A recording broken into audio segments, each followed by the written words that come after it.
के लिए उसके आने लगे। अब जब शादी विवाह के लिए आने लगे तो अब पिताजी ने अपने पुत्र को पत्र लिखा कि ऐसा करो बेटा कि तुम चले आओ, थोड़ा अब शादी ब्याह हो जाए तो ठीक है।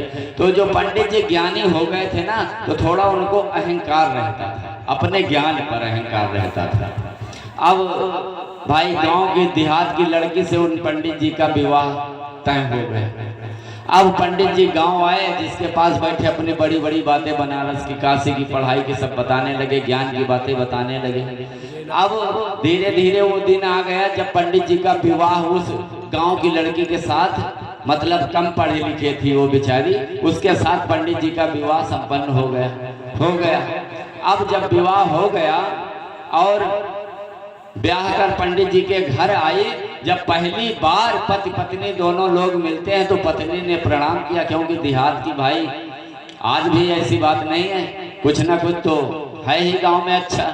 अब पत्नी ने पैर छुआ और हाथ जोड़कर बोली कि स्वामी आप तो बड़े ज्ञानी हो। बोले हाँ, हम तो पूरी पढ़ाई पढ़ के आए हैं। तो बोली कि स्वामी हमारे मन में एक सवाल है, अगर आप बता दो तो अच्छा है, कहो तो पूछे, कहो तो ना पूछे। नहीं नहीं पूछिए, हमको तो हर सवाल का जवाब आता, हमने सब वेद शास्त्र सब कुछ पढ़ा है, पूछिए क्या पूछना चाहती है। तो वो बोली कि स्वामी ये बताओ पाप के बाप का क्या नाम है, पाप के बाप का क्या नाम है। अब पंडित जी जितनी पढ़ाई करे रहे सब फिर अब सोच रहे हैं कि पाप के बाप का क्या नाम है। आज तक मास्टरों हमको नहीं बताएं, सारी किताबें कापी सब खोल खोल के देख जाए, कहूँ बाप के बाप का नाम नहीं मिला। अब पंडित जी बड़े दुविधा में पड़ गए कि अरे अब पहली मुलाकात, अब पहली बात, पहला सवाल अगर एक जवाब ना दे पाओगे तो जिंदगी भर हमका का करे पड़ी। आप पंडित जी ये नहीं बता रहे हैं कि हमको नहीं आ रहा है इसका जवाब, बता रहे हैं ऐसा है जिस किताब में लिखा है पाप के बाप का नाम, वो किताब हम काशी में भूल आए हैं, कल सुबह जाएंगे उसको लेके आएंगे तो तुमको बताएंगे पाप के बाप का क्या नाम है। अब पंडित जी रात भर सोए नहीं, 4 बजे अपना नहाया धोया, कपड़ा लत्ता पहन लिया कि अब जल्दी से ढूंढो पाप के बाप का नाम, नहीं तो सब जितनी पढ़ाई लिखाई बेकार सब यार। अब वो चल दिए घर से। अब रायबरेली जैसे पहुंचे स्टेशन के पहले एक जो है वैश्या का घर था, वैश्या का एक घर था। पंडित जी स्टेशन से पहले एक वैश्या का घर था। वो वैश्या बोले अरे महाराज जी राम राम राम राम। बोले राम राम राम राम राम राम राम राम जाना की वैश्या ना, तो बोले राम राम राम राम। बोले कि कहाँ जा रहे हो महाराज? अरे तुमको क्या लेना, हम कहाँ जा रहे हैं कहाँ नहीं जा रहे हैं, तुम क्या करोगे? कहने अरे जाने तो महाराज जी कहाँ जा रहे हो? कहने अरे तुमको पता नहीं हम जा रहे हैं काशी। कहने क्या करने? कहने वहां जा रहे हैं पाप के बाप का नाम जानने के लिए। कहने बस? वो वैश्या बोली कि बस यही जानने के लिए तुम काशी जा रहे हो? अरे तुम यहीं बैठो, हम तुमको पाप के बाप का नाम यहीं बता देंगे। आप पंडित जी सोचे कि 200-300 रुपये खर्चा होगा काशी जाने में, अब चलो ये यही बता दो तो बड़ा अच्छा बात है। अब बैठ गए पंडित जी, हाँ बताओ पाप के बाप का क्या नाम है? बोले कि महाराज जी बता देंगे, थोड़ा धीरज तो धरो। महाराज जी हम जा रहे हैं ना कि तुम एक गिलास पानी मेरे हाथ से पी लो, 100 रुपये भी देंगे पानी भी देंगे।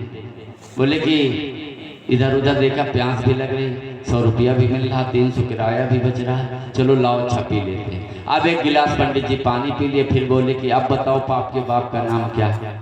फिर बोली वो कि महाराज जी हम चाहते हैं कि तुम हमारे दरवाजे चलो 200 रुपये देंगे। महाराज जी सोचे थक भी गया हूँ, 200 रुपया भी मिल रहा है, चलो चलने में क्या दिक्कत है। अब महाराज जी वहाँ चले गए। उसके बाद फिर खड़े हैं, बता रहे हैं कि आप बताओ पाप के बाप का नाम। बोले कि महाराज जी हमारे मन में एक इच्छा है कि तुम जो है मेरे यहाँ भोजन कर लो, मैं 500 रुपये दक्षिणा दूंगी तुम्हें। बोले कि चलो भूख भी लगी है, खा लो, 500 मिलेगा, कोई दिक्कत नहीं, बना लो बना लो। उसके बाद जब बन के भोजन तैयार हो गया तो वैश्या फिर आई, भोजन थाली रख दिया और बोली महाराज जी 1000 रुपये देने की हमारी और इच्छा है, लेकिन हम अपने हाथ से तुमको खिलाएंगे। बोले कि चलो हाथ भी नहीं लगाना पड़ेगा, 1000 रुपया भी मिलेगा, खिला दो अच्छा खिला दो। कोई बात नहीं। अब वो वैसा महाराज जी को भोजन कराने लगी, एक खिलाया, दो खिलाया, और तीसरी बार जैसे ही महाराज जी ने मुंह खोला तैसे एक मारा बहुत तेज महाराज जी के। बोले कि महाराज जी पता चला पाप के बाप का नाम? अब बड़ा चौंक गए कि नहीं हमको नहीं पता चला। तो महाराज जी जान लीजिए पाप के बाप का नाम है लालच। पाप के बाप का क्या नाम? लालच। कहेंगे आप पंडित थे, विद्वान थे, आप जानते हो कि वैश्या के दरवाजे नहीं तुमको आना चाहिए, लेकिन हमने 200 की नोट दिखाया, तुम फट से चले आए मेरे दरवाजे। पाप किया ना? वैश्या के हाथ से पानी नहीं पीना चाहिए, हमने 500 की नोट दिखाया, फट से पानी पी ली। वैश्या के हाथ का भोजन नहीं करना चाहिए, लेकिन तुमको हमने 1000 दिखाया, तुरंत तैयार हो गए। तो महाराज जी पाप के बाप का नाम है लालच। जहां लालच आ गया वहीं पाप पैदा हो गया। समझ गए सब लोग कि जहां लालच आया वहीं पाप ने जन्म ले लिया। चलिए सब लोग एक बार इस पाप को दूर कर दो, लालच किसी के मन में ना आए कि